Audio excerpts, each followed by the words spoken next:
Metanoia ministries YouTube ചാനലിലേക്ക് ഏവർക്കും സ്വാഗതം. നമ്മൾ കഴിഞ്ഞ ദിവസം എഫെസോസ് സഭയുടെ കാര്യങ്ങളെക്കുറിച്ചാണ് ചിന്തിച്ചത്. അതിൽ ഒരു പ്രത്യേകിച്ച് എടുത്ത് പറയാനായിട്ടുള്ള അവരുടെ പറഞ്ഞത്, നിങ്ങൾ എന്തിൽ വീണിരിക്കുന്നു എന്ന് ഓർത്ത് മാനസാന്തരപ്പെടുക എന്നുള്ളത് പറഞ്ഞു. അതിനകത്ത് വേറൊരു കാര്യം പറഞ്ഞ, നിക്കലോവിയുടെ നടപ്പ് നീ പകയ്ക്കുന്നു എന്നൊരു നന്മ നിനക്കുണ്ട് എന്ന് പറഞ്ഞു. എന്നാൽ നിക്കലോവിയരുടെ കാര്യത്തെക്കുറിച്ച് കുറച്ചും കൂടി അതിനെക്കുറിച്ച് പറയാനായിട്ട് ആഗ്രഹിക്കുന്നു. അതൊരു ഉപദേശമാണ്, ഒരു കൾട്ട്, അപ്പോസ്തലിക് കാലത്തുണ്ടായ ഒരു കൾട്ടാണ്. ഇത് എഫെസോസ്, പെർഗമോസ് സഭകൾക്ക് വിഷയത്തിൽ ഇത് പ്രത്യേകമായിട്ട് പറയുന്നുണ്ട്. എഫെസോസിൽ ഇതിന് വേണ്ടതായിട്ടുള്ള ജനപിന്തുണ കിട്ടാതിരുന്നുകൊണ്ട് പെർഗമോസിൽ ഇതിന് വേണ്ടതായിട്ടുള്ള ജനപിന്തുണ കിട്ടി.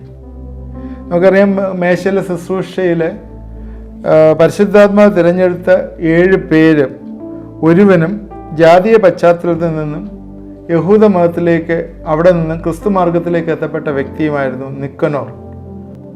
എന്നാൽ പൗലോസ് പറയുന്നുണ്ട്, കൊടിയ ചെന്നായ്ക്കളെ പോലെ ഇവർ വന്നു കയറും. യഹൂദ മതത്തിലേക്ക് ജാതികളിൽ നിന്നും ആരെങ്കിലും ചേരുവാൻ ആഗ്രഹിക്കുമ്പോൾ ഔദ്യോഗികമായി അവരെ അംഗീകരിക്കുന്ന പരിച്ഛേദനകൾ കൂടിയാണ്. എന്നാൽ പ്രവാസകാലത്തിന് ശേഷം, എക്സൈലിന് ശേഷം പരിച്ഛേദനയ്ക്ക് പകരം സ്നാനത്തിലൂടെ അവരെ ചേർത്തിരുന്നു. ഈ ഒരു പ്രോസസ്സിന് പ്രോസ്ലേറ്റ്, അല്ലെങ്കിൽ ഗ്രീക്ക് പദത്തിൽ പ്രോസ്ല്യൂട്ടോസോസ് എന്ന് പറഞ്ഞാൽ നവാഗതർ എന്നർത്ഥം എന്നുള്ളൊരു വേർഡിൽ അത് യൂസ് ചെയ്തിരുന്നു. നിക്കനോർ എന്ന വ്യക്തിനാമത്തിൽ നിന്നാണ് ഈ കൾട്ട് ഗ്രൂപ്പ് ഉണ്ടായത്.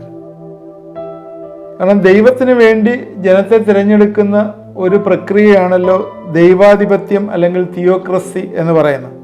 എന്നാൽ മനുഷ്യന് വേണ്ടി ജനപ്രതിനിധികളെ തിരഞ്ഞെടുക്കുന്നതാണ് ജനാധിപത്യം. ന്യായപ്രമാണ കാലം അവസാനിച്ചെന്നും ഇപ്പോൾ കൃപായുഗത്തിലാണെന്നും നമ്മൾ സ്വതന്ത്രരാണെന്നും അതുകൊണ്ട് നമ്മൾ ശരീരം ഈവിൾ ആയതിനാൽ ശരീരത്തിലുള്ള ആത്മാവ് രക്ഷിക്കപ്പെട്ടു, അതുകൊണ്ട് ഇനി ശരീരത്തിന് തോന്നിയ രീതിയിൽ ജീവിക്കാമെന്നും പഠിപ്പിക്കുന്ന ഒരു പഠിപ്പിക്കലാണ്. ആത്മാവൊക്കെ രക്ഷിക്കപ്പെട്ടു, അതുകൊണ്ട് ആത്മാവിന് ദോഷം ഉണ്ടാക്കുന്ന ഒന്നും നമ്മൾ ചെയ്യുന്നില്ല. എന്നാൽ പരസംഗം, വ്യഭിചാരം, അതുപോലെ വിഗ്രഹാർപ്പിത വസ്തുക്കൾ ഭക്ഷിക്കുക, ഇങ്ങനെയൊക്കെയുള്ള കാര്യങ്ങളൊക്കെ ചെയ്താൽ കുഴപ്പമൊന്നുമില്ല എന്നുള്ളൊരു പഠിപ്പിക്കൽ ഉണ്ടായി. അതിനാണ് ഈ നിക്കലോവിയരുടെ നടപ്പ് എന്ന് പറയുന്ന വേർഡ് യൂസ് ചെയ്തിരിക്കുന്നത്. ജ്ഞാനവാദികളുടെ ഇടയിൽ അങ്ങനൊരു തിങ്കിങ് ആ സമയത്ത് വന്നു. വിഗ്രഹാർപ്പിത വസ്തുക്കൾ ഒരുപാട്, കാരണം ആ സമയത്ത് ഒരുപാട് ടെമ്പിളും ഒക്കെ ഉള്ളതാണ്. ആ സമയത്ത് അവിടെ ഒരുപാട് ക്ഷേത്രങ്ങൾ നടക്കുന്നുണ്ട്. ആ ക്ഷേത്രങ്ങളിൽ പൂജ, ആ പൂജയോട് ചേർന്നുള്ള വിഗ്രഹാർപ്പിത വസ്തുക്കൾ അതൊന്നും ഭക്ഷിക്കുന്നതൊന്നും കുഴപ്പമില്ല എന്നും, ലോകത്തെ ഭരിക്കുന്നത് പോലെ സഭയും ഭരിക്കുവാനായിട്ട് നിയമം ഉണ്ടാക്കി ദൈവത്തിൻ്റെ സർവാധിപത്യത്തെ തള്ളിക്കളയുക. അതായിരുന്നു നിക്കലോവിയർ ചെയ്തത്. അതായത് അവരുടെ സിദ്ധാന്തം ഇതാണ്, എന്തായാലും ക്രിസ്ത്യാനികൾ ദൈവകൃപയിലാണ്, ക്രിസ്ത്യാനികളെല്ലാം ദൈവകൃപയിലാണ് ജീവിക്കുന്നത്, അതുകൊണ്ട് അവരെന്ത് ചെയ്താലും ദൈവം അങ്ങ് ക്ഷമിച്ച് കൃപയാലെ വീണ്ടെടുക്കും എന്നുള്ളൊരു ചിന്ത ആ സമയത്ത് വന്നിരുന്നു.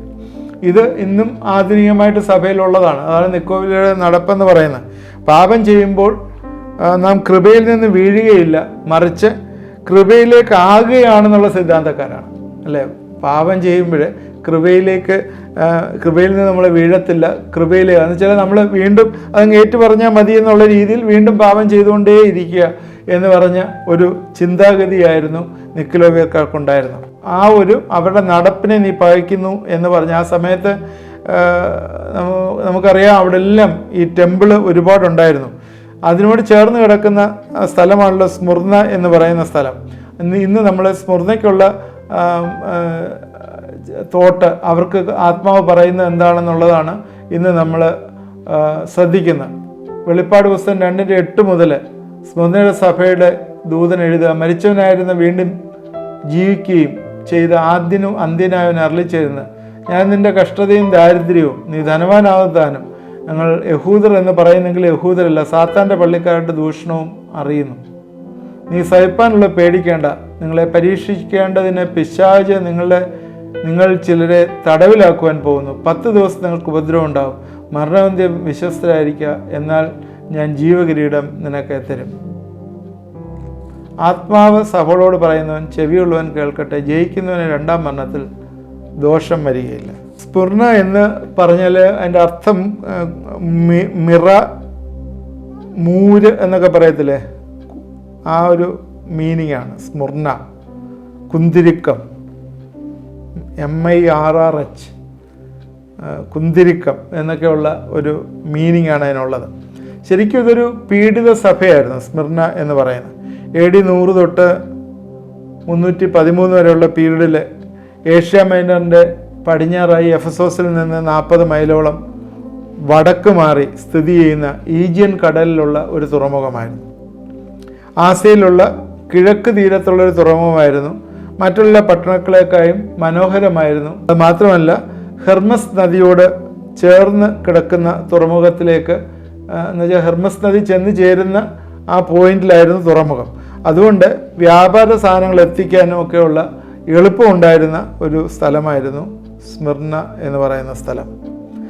ഗോൾഡൻ സ്ട്രീറ്റ് എന്ന് അതിന് പേരുണ്ടായിരുന്നു. ഇവിടെ മനോഹരമായിട്ടുള്ള സിബെല്ലെ, അപ്പോളോ, അസ്കലപ്പോയിസ്, അഫ്രോഡൈറ്റ് തുടങ്ങിയ സിയൂസ് ക്ഷേത്രങ്ങൾ നിലനിന്നിരുന്നു. പിൽക്കാലത്ത് ഇതെല്ലാം അപ്രത്യക്ഷമായി റോമ ചക്രവർത്തി ആരാധിക്കാനായിട്ട് തുടങ്ങി. BC 196 ആദ്യത്തെ ക്ഷേത്രം റോമിൻ്റെ ദൈവങ്ങൾ എന്ന പേരിൽ പണിതു. അവിടെ റോമൻ ചക്രവർത്തിമാരെ ആരാധിക്കാൻ തുടങ്ങിയപ്പോഴേ, അല്ലെങ്കിൽ അവരുടെ ക്ഷേത്രം പണിഞ്ഞ് ചക്രവർത്തി ആരാധന തുടങ്ങി. AD 23 റോമൻ ചക്രവർത്തിയായിരുന്ന തിബരിയസ് കൈസറുടെ ആദ്യത്തെ ക്ഷേത്രം പണിയുവാൻ അനുമതി ലഭിച്ചു. റോമൻ ചക്രവർത്തിയുടെ പ്രധാന ആരാധന കേന്ദ്രമായി അവിടെ ഏറ്റവും വലിയ സ്റ്റേഡിയവും ലൈബ്രറിയും തിയേറ്ററും എല്ലാം അവിടുത്തെ ഒരു പ്രത്യേകതയായിരുന്നു. വ്യാപാര കേന്ദ്രമായിരുന്ന അവിടുത്തെ കയ്പ് എന്ന അർത്ഥമുള്ള മൂര് എന്ന ഔഷധം വളരെ പ്രധാനമായിരുന്നു. അതുപോലെ തന്നെ അവർക്ക് സഭയും കയ്പുള്ള അനുഭവത്തിൽ കൂടി കടന്നുപോയല്ലോ. ചക്രവർത്തി ആരാധനയ്ക്ക് ഉപയോഗിച്ചിരുന്ന ഒന്നായിരുന്നു ഈ മൂര്.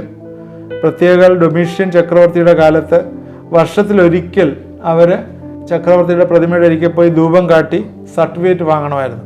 കാരണം അത് ചെയ്തില്ലെങ്കിൽ അവർ സീസർ ദ ലോഡ് എന്ന് പറയുന്ന പോലെ അവരെ ആരാധിക്കുന്ന ഒരു പ്രകൃതമുണ്ടായിരുന്നു. അത് ചെയ്യാത്തവരെയെല്ലാം കൊന്നുകളഞ്ഞിരുന്നു എന്ന് നമ്മൾ കാണുന്നു. AD 155 പോളികാർപ്പ് ആദ്യത്തെ രക്തസാക്ഷിയായല്ലോ. അവിടെ പോയിട്ട് കൊല്ലാനായിട്ട് ഇങ്ങനെ വർഷിപ്പ് ചെയ്യണമെന്ന് പറഞ്ഞപ്പോഴേ അത് ചെയ്യാതെ വന്നിട്ട് പോളികാർപ്പിനെ കൊന്നുകളഞ്ഞതായിട്ട് നമ്മൾ കാണുന്നു. ഒരുപാട് പീഡനത്തിൽ കൂടി കടന്നുപോയൊരു സഭയാണ് സ്മുർന സഭ. ഒരു കൂട്ടം യഹൂദർ ക്രിസ്ത്യാനികളായി തീർന്നപ്പോൾ മറ്റ് യഹൂദന്മാർ അവരുടെ സ്വാധീനം ഉപയോഗിച്ച് അവരെ പീഡിപ്പിച്ചു. ദൈവസഭയിലുള്ള ആളുകൾ ചക്രവർത്തിയെ ദൈവമെന്ന് ഒരിക്കലും വിളിക്കത്തില്ല. അതുപോലെ ആഘോഷ ദിവസങ്ങളിൽ അവർക്ക് ധൂപം കാട്ടുകയില്ല. അവരെ എല്ലാം പിടിച്ച് മൃഗങ്ങളുടെ മുമ്പിൽ ഇട്ടുകൊടുക്കുകയും അതുപോലെ ജീവനോട് കത്തിക്കുകയും ചെയ്തതായിട്ട് ചരിത്രം എഴുതിയിട്ടുണ്ട്. അവരെ ദൈവത്തിൻ്റെ ആത്മാവ് അംഗീകരിക്കുന്ന കാര്യങ്ങൾ ആണ് 9-ാം വാക്യത്തിൽ പറയുന്നത്. ഞാൻ നിൻ്റെ കഷ്ടതയും ദാരിദ്ര്യവും നീ ധനവാനാകുന്ന കാലം തങ്ങൾ യഹൂദർ എന്ന് പറയുന്നെങ്കിലും യഹൂദരല്ല, സാത്താൻ്റെ പള്ളിക്കാർ ആരുടെ ദൂഷണവും അറിയും. 4 വിധത്തിൽ കർത്താവ് അവരെ അംഗീകരിക്കുന്നുണ്ട്. അവിടെ പ്രവൃത്തി, കഷ്ടത, ദാരിദ്ര്യം, ദൂഷണം. പ്രവൃത്തി എന്ന് പറഞ്ഞാൽ തിരുവചനപ്രകാരം ജീവിച്ചോ. കാരണം വിശ്വാസം പോലെ പ്രവൃത്തി കാണിച്ചു. വിശ്വസിക്കുമെന്ന് പ്രവൃത്തി വേറൊന്നുമല്ലായിരുന്നു. സമൂഹത്തിൽ ഇൻവോൾവ് ചെയ്യുമ്പോൾ പോലും അവിടെ പ്രവൃത്തി കാണിച്ചതുകൊണ്ട് എന്താ സംഭവിച്ച് അവർക്ക് കഷ്ടതയുണ്ടായി, ട്രിബുലേഷൻ. യഹൂദരെന്ന് പറയുന്നവരെങ്കിലും യഹൂദരല്ലാത്തവർ, അതുപോലെ ദൈവത്തെക്കാൾ അധികം കാര്യസാധ്യങ്ങൾക്കായി മനുഷ്യനെ ആരാധിക്കുന്നവർ, ഇങ്ങനെ 2 കൂട്ടർ അവിടെ ഉണ്ടായിരുന്നു. യഹൂദരെന്ന് പറഞ്ഞാൽ ഹൃദയത്തിൽ പരിച്ഛേദനയില്ലാത്തവർ. പരിച്ഛേദനയുണ്ട്, എന്നാൽ ന്യായപ്രമാണം അനുസരിച്ചല്ല ജീവിക്കുന്നത്.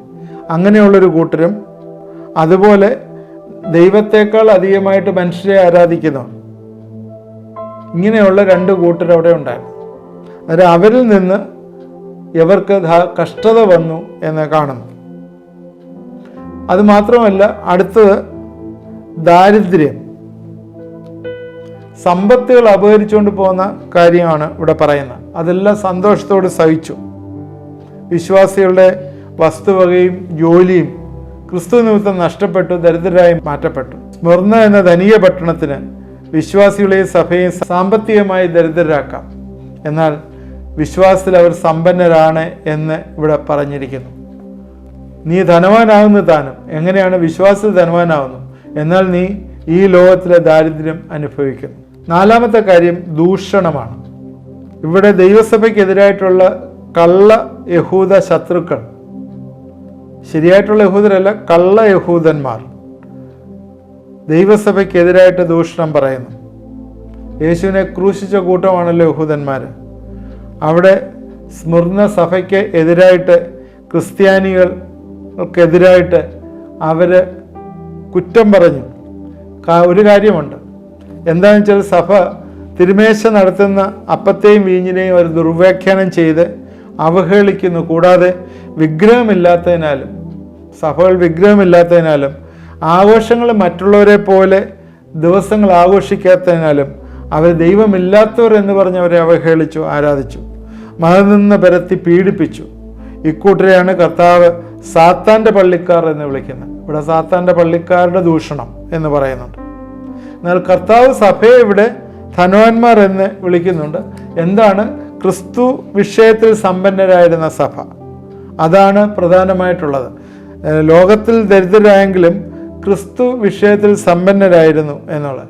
അവസാനം ലവോദിക്ക സഭയോട് പറയുന്നത് തിരിച്ചാണല്ലോ, നിങ്ങൾ ദരിദ്രരാണ്, ലോകവിഷയത്തിൽ സമ്പന്നരാണെന്ന് പറയുന്നെങ്കിലും നിങ്ങൾ ദരിദ്രരാണ് എന്ന് ലവോദിക്ക സഭ അവസാനത്തെ സഭയോട് പറയുന്നു. ഇവിടെ അങ്ങനെയല്ല, ക്രിസ്തു വിഷയത്തിൽ നിങ്ങൾ സമ്പന്നരാണ്, ലോകത്തിൽ നിങ്ങൾ ദരിദ്രരാണെങ്കിലും ക്രിസ്തു വിഷയത്തിൽ സമ്പന്നരാണ് എന്ന് പറയുന്നു. ഈ സഭയാണ് ഒരുപാട് കഷ്ടതയിൽ കൂടി കടന്നുപോയൊരു സഭയാണ്.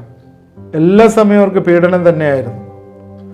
ശരിക്കും അന്നത്തെ പാസ്റ്ററായ അല്ലെങ്കിൽ അന്നത്തെ ബിഷപ്പായ പോളികാർപ്പ് AD 155 രക്തസാക്ഷിത്വം വഹിച്ചാണ്. അപ്പോസ്തലനായ യോഹന്നാൻ്റെ പിന്തുടർച്ചയായിട്ടിരുന്ന ആളായിരുന്നു പോളികാർപ്പ്.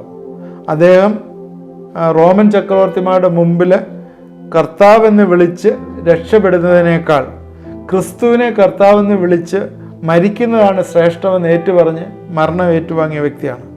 അതാണ് ക്രിസ്തുവിലുള്ള സമ്പന്നത എന്ന് പറയുന്നത്.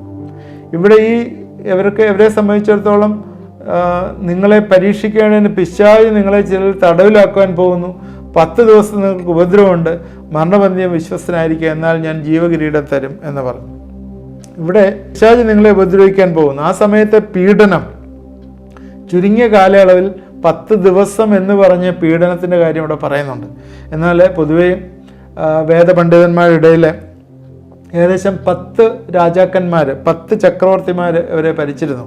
നേരത്തെ ഞാൻ പേര് പറഞ്ഞു: Nero, Domitian, Trajan, Hadrian, Septimius Severus, Maximin, ഡിനേഷ്യസ്, ഡിഷ്യസ്, ലേറിയൻ, ഔറേലിയൻ, ഡയോക്ലിഷ്യൻ, ഇങ്ങനെ 10 പേര് ഇവരെ ഭരിച്ചിരുന്നു. അതാണ് ഈ 10 ദിവസം നിങ്ങൾക്ക് ഉപദ്രവം ഉണ്ടാവും എന്ന് പറഞ്ഞതെന്ന് ഉള്ളൊരു ചിന്ത അതിനകത്തുണ്ട്. എന്തായാലും ഈ 10 ദിവസം പ്രവചനീയ അർത്ഥത്തിൽ 10 റോമൻ ചക്രവർത്തിമാരുടെ ഭരണം എന്നുള്ള രീതിയിൽ നമ്മൾ ചിന്തിച്ചാൽ അത്രയും പീരീഡ് അവർക്ക് കഷ്ടമുണ്ടായിരുന്നു എന്ന് കാണുന്നു.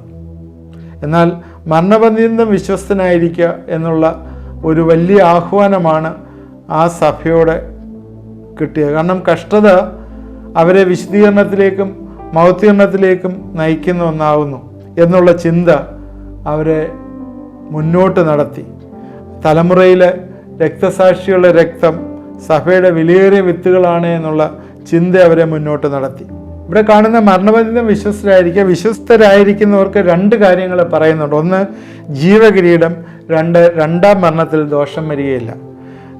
ഈ ജീവകിരീടം എന്ന് പറയുന്നത് ദൈവം നമുക്ക് തരുന്നൊരു വലിയ റിവാർഡാണ്.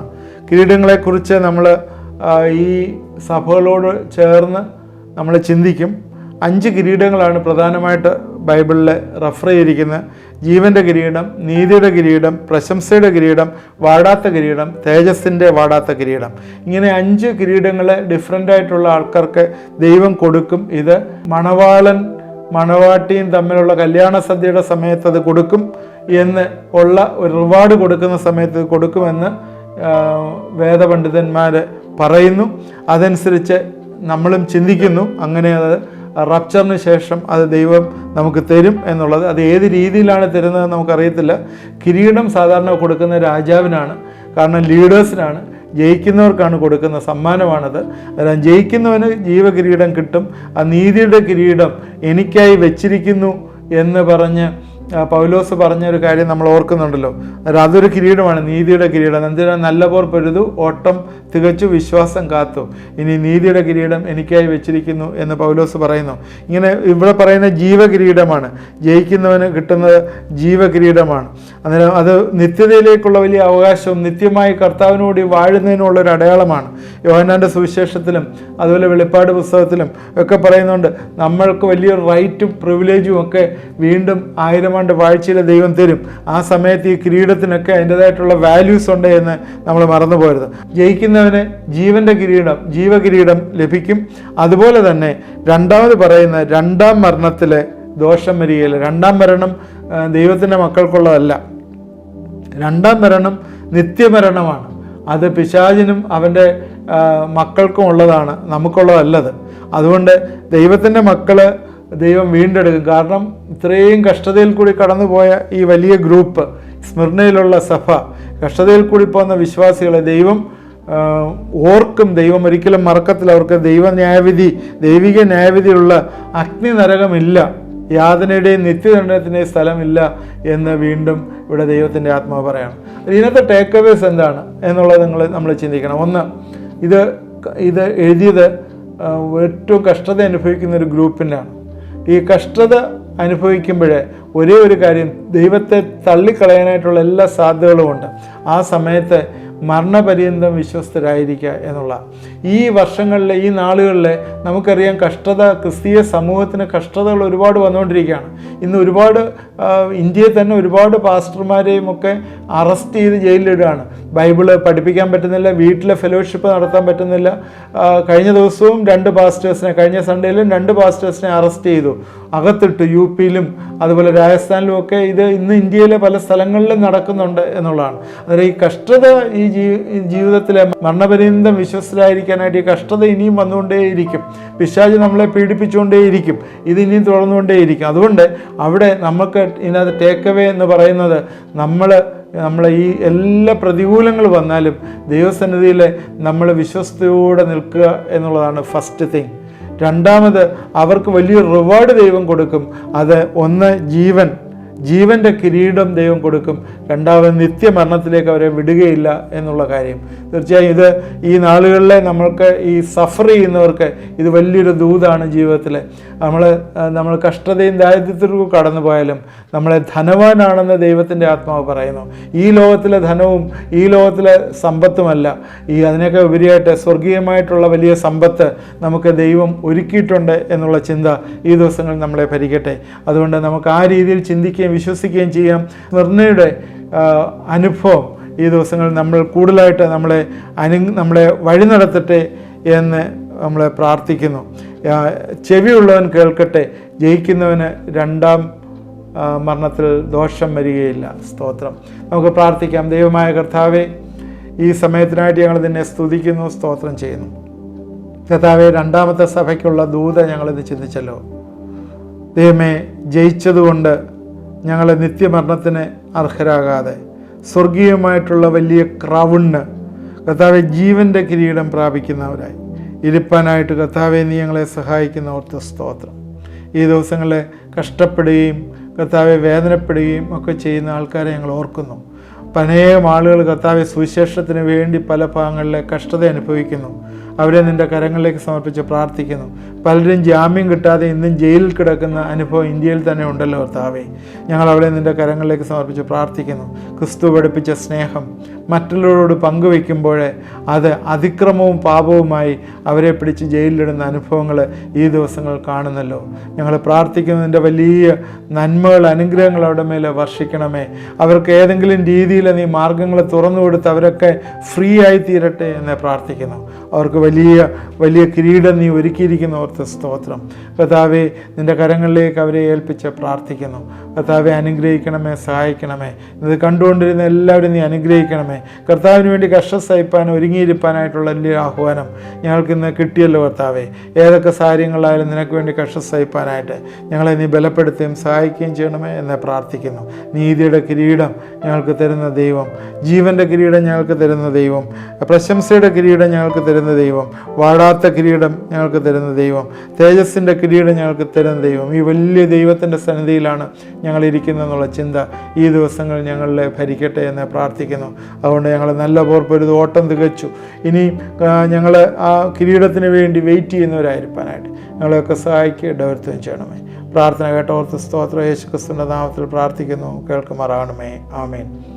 ഇത് കണ്ടുകൊണ്ടിരുന്ന എല്ലാവരെയും ദൈവം അനുഗ്രഹിക്കട്ടെ. തുടർന്ന് നിങ്ങളിത് വാച്ച് ചെയ്യണം. ഇത് നിങ്ങളുടെ ഫ്രണ്ട്സിന് ഷെയർ ചെയ്ത് കൊടുക്കണം. നിങ്ങളുടെ പ്രെയർ റിക്വസ്റ്റുകൾ വാട്സാപ്പ് നമ്പറിൽ അയച്ചു തരണം. ഏതെങ്കിലുമൊക്കെ കമൻസ് എന്തെങ്കിലും ഉണ്ടെങ്കിൽ കമൻറ്റ് ബോക്സിൽ ഇടുകയോ അല്ലെങ്കിൽ എന്തെങ്കിലും ഡൗട്ട്സ് ഉണ്ടെങ്കിൽ നിങ്ങൾ നമ്പറിൽ അറിയിക്കുകയോ അല്ലെങ്കിൽ യൂട്യൂബിലെ ചാനലിൽ കമൻറ്റ് ചെയ്യുകയോ ചെയ്താൽ ഞങ്ങളതിന് റിപ്ലൈ തരുന്നതാണ്. ദൈവം നമ്മളെ എല്ലാവരെയും അനുഗ്രഹിക്കട്ടെ.